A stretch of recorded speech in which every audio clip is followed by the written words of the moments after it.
Baik, minggu hadapan pada 26 Februari 2022 bakal berlangsung Hari Penamaan Calon untuk Pilihan Raya Negeri Johor. Dan tu sekali sepanjang minggu ini, 7 hari sebelum Pilihan Raya, penamaan calon ini, kita akan menyaksikan pelbagai lagi perkara-perkara yang menarik dan yang terutama sekali melibatkan dinamik dalam politik koalisi di Malaysia ini. Dan untuk bincang mengenai perkara ini secara lebih lanjut, kita bersama dengan Profesor Dr. Siva Murugan Pandian di Pulau Pinang, di USM Pulau Pinang. Apa khabar, Prof? Baik, okey. Prof, okey. Sepanjang minggu ini kita dapat lihat ya, kalau dalam erti kata coalition itu, Pakatan Harapan dan juga MUDA ada menandatangani atau membuat satu agreement atau perjanjian, dan ini merupakan satu yang baru di dalam satu orang kata perkembangan yang baru ya dalam politik coalition di Malaysia. Dan pada masa sama juga kita dapat lihat Parti Warisan dan juga Parti Pejuang umpamanya masih lagi mahu berdiri secara solo ke dalam PRN ini. Tetapi setelah orang kata beberapa hari dan terbaru semalam, berlaku pula pergeseran antara MUDA dan juga PKR. Jadi dalam tempoh 7 hari mendatang sebelum adanya penamaan calon ini, apa yang boleh kita jangkakan, Prof? Begini, dalam politik koalisi yang memerlukan negosiasi, tawar-menawar, pengorbanan dan juga kompromi. Di sebalik itu perlu ada keikhlasan. Kebanyakannya gagal bertahan kerana ada yang mengutamakan kepentingan peribadi atau tidak memahami mengapa menyertai koalisi itu. Bila ideologi berbeza, ia perlu diminimalkan jika mahu menyelamatkan koalisi tersebut. Dan kita lihat bagaimana dari sudut sejarah beberapa koalisi gagal bertahan kerana masing-masing tidak mempunyai matlamat yang sama. Jadi dalam konteks MUDA dan Pakatan Harapan, itu jelas bahawa mereka menandatangani satu persefahaman yang memungkinkan satu kerjasama politik. Tetapi pergeseran dengan PKR yang menjadi salah satu anggota besar di dalam Pakatan Harapan boleh mengganggu hubungan dengan DAP dan Amanah. Bagi saya, dalam masa yang akan datang, kita mungkin akan melihat sejauh manakah masing-masing menunjukkan kematangan untuk mengenepikan perbezaan dan kembali ke meja perundingan. Itu tak dapat dilakukan. Mungkin tak dapat dielakkan wujudnya pertembungan di antara MUDA dan PKR di beberapa kursi. Okay. Jadi MUDA dan PKR ada lagi 7 hari untuk mencari kata sepakat agar tidak berlakunya pertembungan menerusi kerjasama atau payung MUDA dan Pakatan Harapan itu.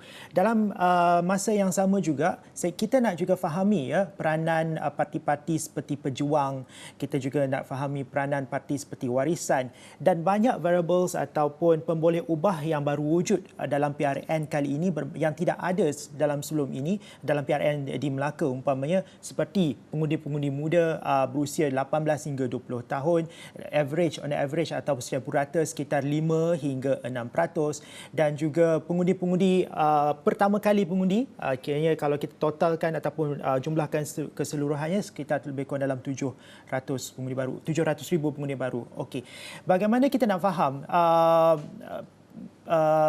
detik-detik akhir terutama sekali bagi parti seperti Barisan Nasional yang masih belum lagi menamakan calon. Saya kira mungkin 2-3 hari sebelum hari penamaan calon barulah mereka bakal memperkenalkan calon-calon mereka.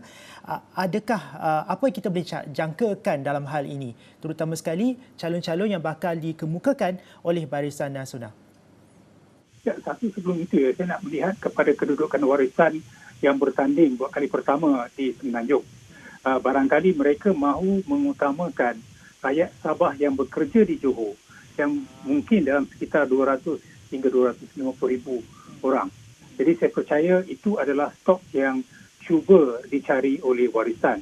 Bagi Pejuang, ini adalah satu percubaan awal untuk melihat bagaimanakah prestasi mereka selepas ditubuhkan.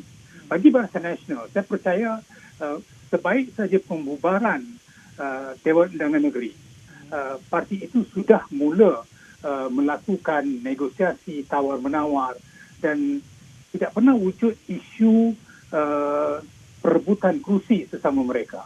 Dan saya percaya Barisan Nasional masih belum mengumumkan kerana mahu memastikan bahawa kesemua senarai yang ada itu adalah calon yang terbaik. Pernah ada ketika di Melaka bagaimana calon parti gabungan merupakan calon yang tidak menjadi keutamaan pengundi. Tetapi bagi pusat, mereka merasakan ada lagi calon yang lebih baik. Jadi mungkinkah dalam konteks ini negosiasi di antara parti gabungan dan juga pusat yang juga melakukan kerja lapangan mereka ke atas calon yang boleh menang agar masing-masing boleh memastikan bahawa yang harus diutamakan adalah kemenangan dan bukannya calon yang akan menjadi liability dan bukan aset kepada parti tersebut. Menarik apabila Profesor mengambil contoh warisan yang bakal bertanding buat kali pertamanya di Semenanjung menerusi PRN Johor ini, terutama sekali di kawasan Pasir Gudang. Ada golongan diaspora Sabah lah boleh saya katakan. Diaspora Sabah di Pasir Gudang jumlahnya agak signifikan, lebih kurang dalam 5% hingga ke 10% kalau tak salah saya, agak signifikan di situ. Tetapi adakah ini cukup membolehkan parti warisan ini dapat meraih undi yang mencukupi untuk menang? Pertama. Kedua, adakah ini lebih kepada usaha warisan untuk kata, ya, kami sudah masuk Semenanjung, jadi kami merupakan seorang ataupun salah satu player pemain dalam politik nasional? Yang mana satu, Prof?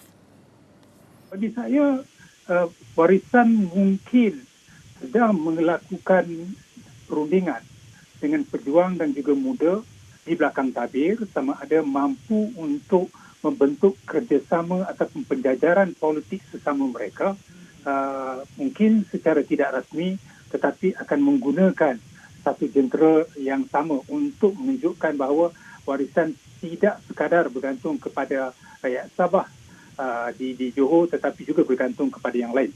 Jadi bagi saya yang penting di sini adalah warisan harus dilihat bahawa mereka juga mempunyai sokongan, mereka juga ada pemimpin tempatan yang sudah menyertai dan berada dalam barisan kepimpinan mereka. Mungkin ini juga uji kaji kali pertama kepada warisan untuk melihat bagaimana prestasi mereka. Dan kalaupun hambar, saya rasa warisan tidak akan berhenti di situ kerana merasakan bahawa ini adalah fasa pertama mereka untuk mendekati pengundi di Semenanjung. Profesor ada sebut mengenai penjajaran muda, warisan dan pejuang. Ini juga menarik untuk saya kupas, untuk kita kupas lanjut. Adakah ini coalition, bentuk coalition yang ketiga, third player dalam PRN PRN Johor ni, Prof? Ini andaian saya sebab warisan mempunyai hubungan yang baik dengan pejuang dan juga muda. Ya. Kalau kita lihat dari segi rentetan kronologi sejarah sebelum 2018 sampai ke hari ini, hubungan itu masih baik. Dan kita tahu bagaimana Tun Dr. Mahathir banyak memainkan peranan dalam memastikan bahawa kerjasama dengan warisan itu kekal. Mungkin ia tidak akan terbentuk secara rasmi tetapi saya percaya akan bentuk satu kerjasama politik yang memungkinkan ketiga-tiga ini bergerak bersama.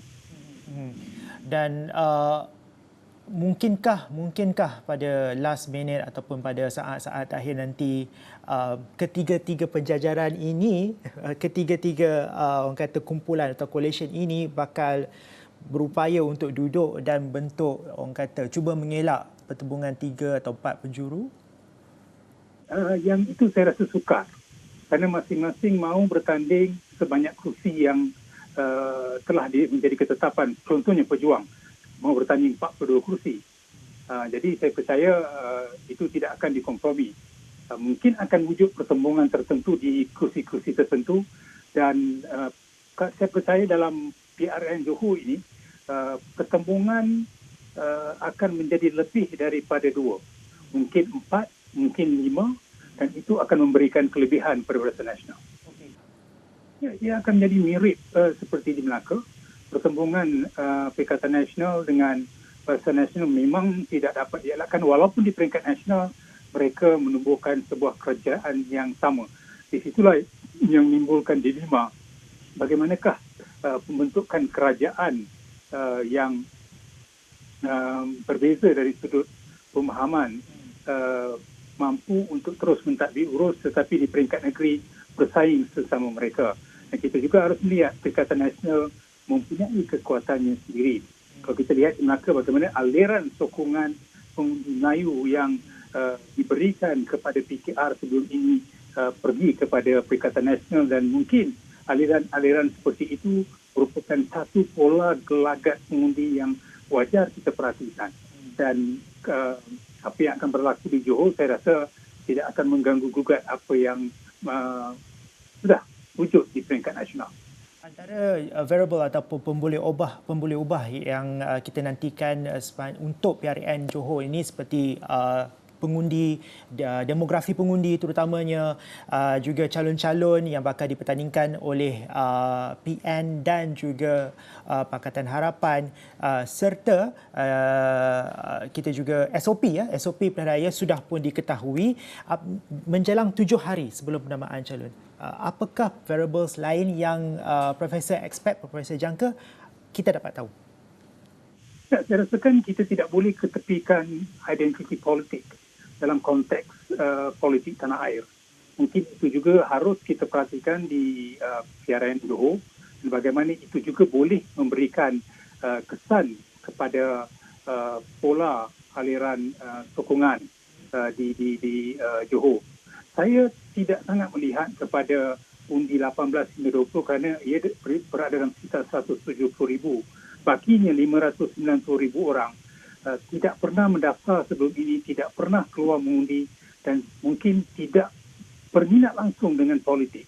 Mereka ini mungkin berumur 20 tahun, 30, 40, 50, 70 dan tiba-tiba didaftarkan secara automatik.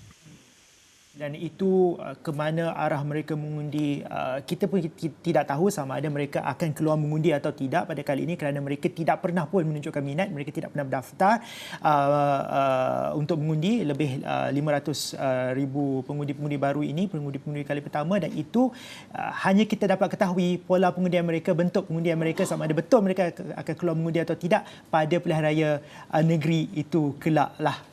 Jadi terima kasih banyak Profesor Dr. Silva Mulukan Pandian, penganalisis politik yang kini berada di Universiti Sains Malaysia Pulau Pinang. Dan sekian sahaja Fokus minggu hadapan. Kita akan bersama lagi Fokus minggu depan esok jam 5 petang. Saya Syafzan Johari. Jumpa lagi.